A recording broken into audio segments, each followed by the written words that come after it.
What is up, guys, and welcome to today's video. Hope you guys are all having a great week so far. It's currently Tuesday morning, 11:54 right now. Today's video is going to be a topic that I don't know why I haven't filmed about this specific topic before, about this specific investment metric, and that is your cash on cash return. In today's video, I'm going to explain what it is. I actually spent the last hour creating a Word document. I'm going to break down basically everything and give you guys some examples on cash return, and I actually am going to break down my specific properties as well. I have 4 of them right now. The 4th one that I'm working on is hopefully going to be the highest yield for cash on cash return. So I want to talk a little bit more about that.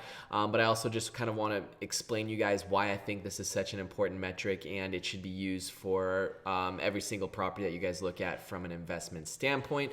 So without further ado, let's minimize myself right here and talk about cash on cash return. So basically, cash on cash return is a percent based on your yearly cash flow to your overall investment in a property. It's basically your income earned on the overall cash invested. The purpose of cash on cash return, it basically it allows you to compare multiple investments. So if you want to buy a property and you have 3 different properties that you're looking at, cash on cash return will really help you determine what the best investment is. It doesn't always necessarily mean the property that has the lowest purchase price or the property that's going to yield the most rent. It takes a lot more into consideration when you're doing that. So if you have 3 or 4 properties that your agent lined up for you and you're like, I can only buy one of them, this cash on cash return metric will help you out, kind of help you determine of those 4 properties what would be the best investment for you. Another purpose of it is basically it's just a rule of thumb for your buying criteria, or it helps you create kind of like a buy box, like, hey, I'm looking for a 12% cash on cash return. Anything less than that, don't send it to me. So this also helps you kind of determine and hold yourself accountable on your investments. Now, the equation for cash on cash return, this is obviously the most important thing. This is basically going to explain it for you guys. Cash on cash return is your yearly cash flow yield divided by the total investment that you have in that property. So an example for this is actually really close to my second rental that I've ever bought. I'm actually, I think I'm making more now, but originally this is kind of what it started out at. So let's say your yearly cash flow after all expenses, when I mean cash flow, I mean everything. Like, this is what you're taking home every single year from this property. So you're making $6,000 a year from a specific rental property, and you have $50,000 originally invested in this property. When I say invested, that is basically your all in, your closing costs, whatever renovations you have, your down payment, that's all included in this lump sum of $50,000. So determine your cash on cash return. You simply divide your yearly cash flow by your total investment, and this will give you basically a decimal. And if you guys, basic math here, if it's 0.12, that means 12% cash on cash return. And the reason why this is so important is because it doesn't just give you like your cash flow, it gives you your cash flow based on the amount of money that you have tied up in a specific property, which is very, very important, because this also comes into play with opportunity costs. Like, yeah, you can have $50,000 a year in cash flow, but if you tie up $10 million to get that $50,000, that's not a good investment. So cash on cash return percentages really help you kind of hold yourself accountable and really, really break down if this investment is a good investment based on the amount of money you have tied up in that specific property. For me specifically, 12%, I know 12% for a lot of people is basically like 1% a month, or 12% annualized is basically a goal for a lot of people. Some markets, like, honestly, I'm not too familiar with California markets, but getting a 12% cash on cash return in California is going to be a lot more difficult than getting this cash on cash return percent in the Midwest. The Midwest, your Midwest states have very, very, very low purchase prices, or just very low property values, and their rents are pretty normal. They're obviously cheaper than California or even here in Arizona, but it's just like getting a 12% cash on cash return in a state like Missouri is going to be so much easier than in a state like California.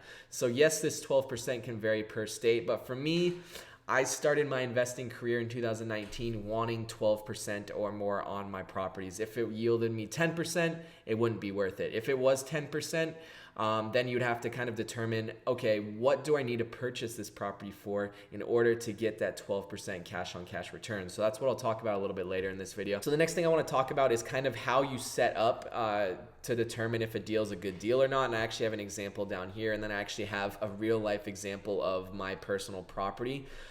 So we're going to talk about all that in a little bit here. But the first thing you want to do to break down a deal is determine what you want. So I just talked about this. For me, it's about 15% cash on cash return. I am a little bit more strict. It's also a lot harder in a market like this where purchase prices are a lot higher, because the higher the purchase price, the lower your cash on cash return is going to be, unless market rent follows. But right now in Arizona, we're not seeing market rent follow as closely to purchase prices. So it's a little bit harder to get these yields that we previously saw in 2019 were a little bit easier. So the first thing you want to do is determine what you want. I would talk to some investors in your specific state to kind of see like what the average yield is in your specific state, because like I said, California is going to be different than a state like Missouri. So you got to kind of talk to some local investors, network with them, and be like what kind of cash on cash returns do you get out here? What kind of cash on cash return percents can I expect? And that will help you determine what you want and what you need. You want to determine your cash on cash return before you do anything else, because that will set ground rules for your investing so you don't get emotional about a property. The next thing you want to do is determine the purchase price or offer price, what the list price is. Oftentimes I will just go based off what I think the property will sell for. In a market like this, you have to kind of go over market value. You're like, oh, it's listed at 300. I think I can buy it for 320. So that's the second step, is you're going to have to figure out what either the list price is or what you're going to offer on it, or what you think you're going to offer on it. The third thing you're going to do is, once you get that, you're going to determine and estimate your monthly expenses. What I mean by monthly expenses is your all-in expenses, basically your break-even point every single month, which is your principal, insurance, taxes, interest on your mortgage. If you are paying utilities, include that in your all-in expenses. Now, this is a little bit harder when you're in the process of purchasing a property, but you can talk to your lender and get kind of some closing cost numbers. You can get some of your monthly expense numbers pretty dialed in. Like, you can get them pretty close to what it's actually going to be, because you can shop insurance before you actually get a property. You know the property taxes on a property. You can talk to your lender about what your mortgage is going to be. So you're not going to get it exact, but that's why I say estimate. You're going to want to estimate what your monthly expenses are going to be. Step 4 is pretty straightforward. You're going to comp rental properties in the area that you're looking at. This is, you can go on Zillow and do it. You can kind of see what current properties in that area are listed for, or what they have been rented for, and that will help you determine what you're going to get every single month for rent. The fifth step is determine your monthly cash flow. So basically, your monthly cash flow, determining this, is what your rent is minus every single expense that you have for that month. It's really straightforward there. The next step, to get your yearly cash flow, you're simply going to take your monthly cash flow, times it by 12. That's going to get you your yearly yield. And then the seventh step is estimate your total investment on this specific property. So you're going to have to determine what your down payment amount is going to be, because that's going to dictate pretty much all of your total investment on the property. Your biggest investment, unless it's going to be a huge rehab project, is going to be your down payment. Most of the time, unless you get 0% down or 3% down, you may be a little different, but most of the time your down payment is probably going to be your biggest investment on the property. So you're going to estimate this based on down payment, closing costs as well. Closing costs are a little bit more difficult to actually determine. I usually just do anywhere from $3,000 to $7,000. I know it's a little bit tough, but this is just a ballpark right here. And then you're also going to determine what your estimated renovations are. Three of my rental properties were turnkey ready, so I didn't spend more than $10,000 on 3 of my rentals, so this was pretty easy. But you do want to consider this in your overall investment, because that money is going to be tied up in this property, so it is in your total investment. Okay, finally, I made a mistake there. Divide line 6 by line 7 and compare it to line 1 to determine if it fits your criteria. So that's simply the calculation up here is going to be your yearly cash flow yield divided by your total investment is going to equal your cash on cash return.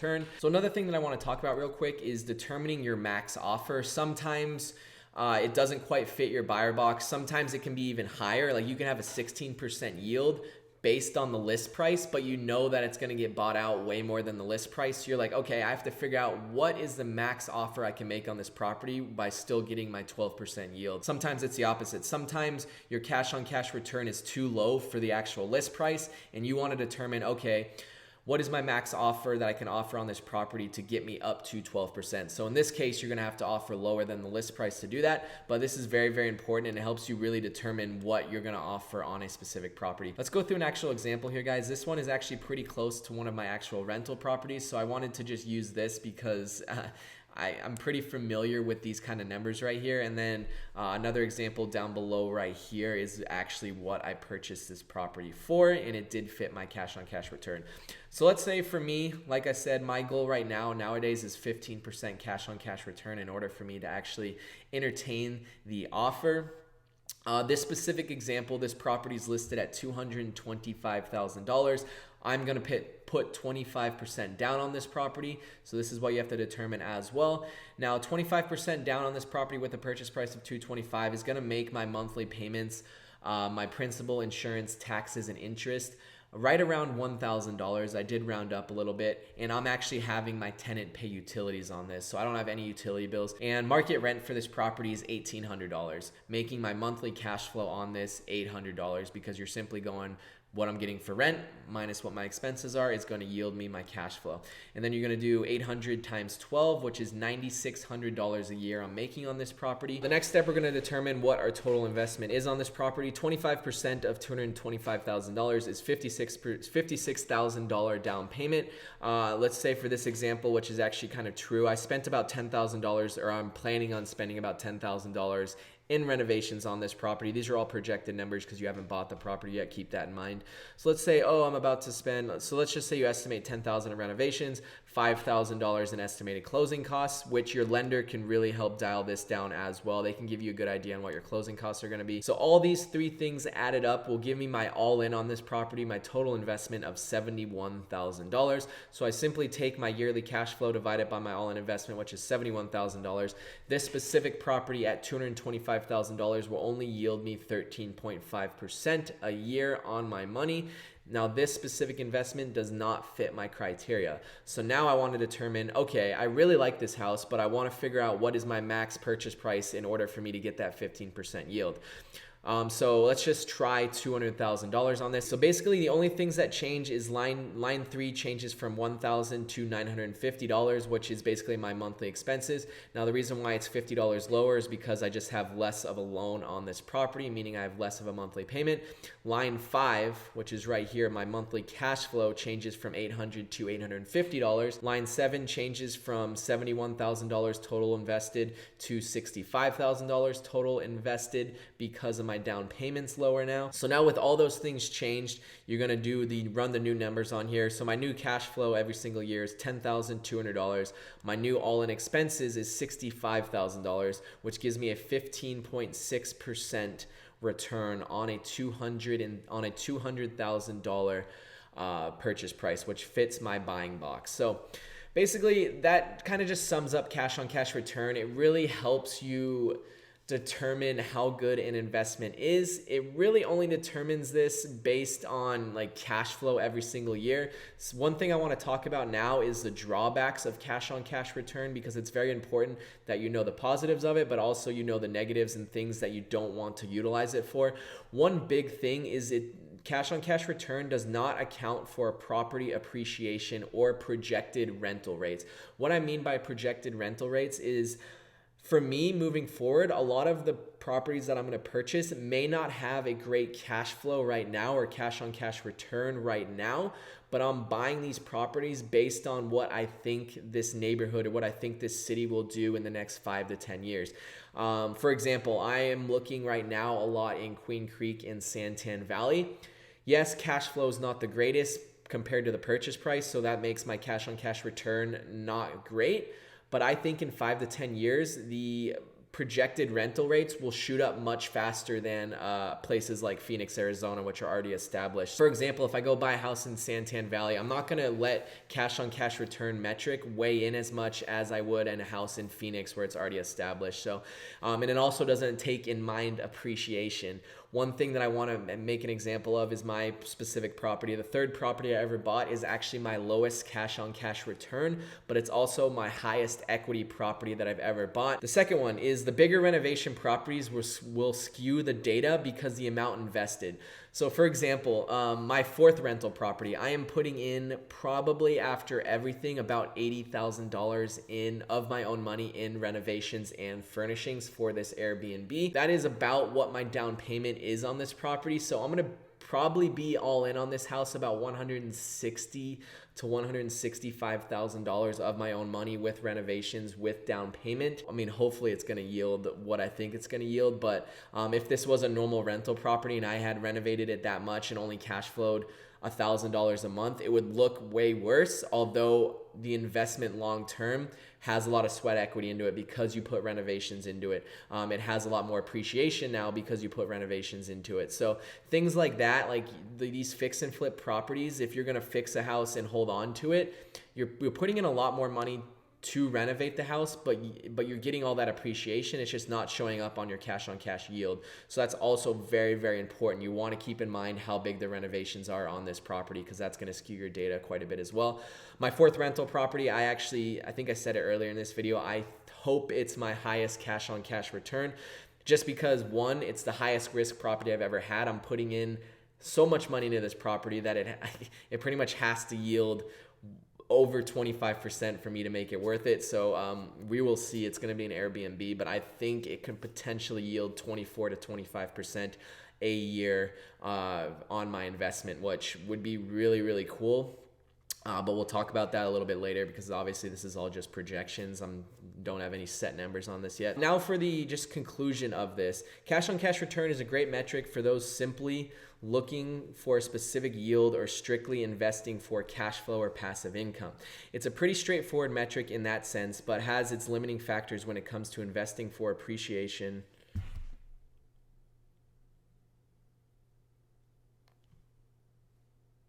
I wonder how those people got on my property. It's a pretty straightforward metric in that sense, but has its limiting factors when it comes to investing for appreciation or in an up-and-coming area market. Don't let it be the only metric you use for investing, but don't overlook it. Always go into an investment knowing the purpose of that investment, and that will help you determine how much weight this metric should have during your due diligence period. So what I mean is, before you go into an investment, figure out, is this going to be an investment strictly for cash flow, or am I going to be investing in this property for appreciation or for projected rental rates? So you have to determine that because that's going to help you determine how important the cash on cash return is for your overall investment. One more thing I want to talk about here is cash on cash return can also help you determine how fast you're going to get your money back. Let's say I have one property that's yielding 25%. It's going to take me 4 years to get my money back because 25% is 1/4 of 100%. So if you have a property that is yielding you 10% a year, it's going to take you 10 years to get your overall money back or for you to get your original investment back in this property. That's just another way to really look at it. If you're getting 25% returns, you can project that you're going to get your money back originally invested in 4 years on this property.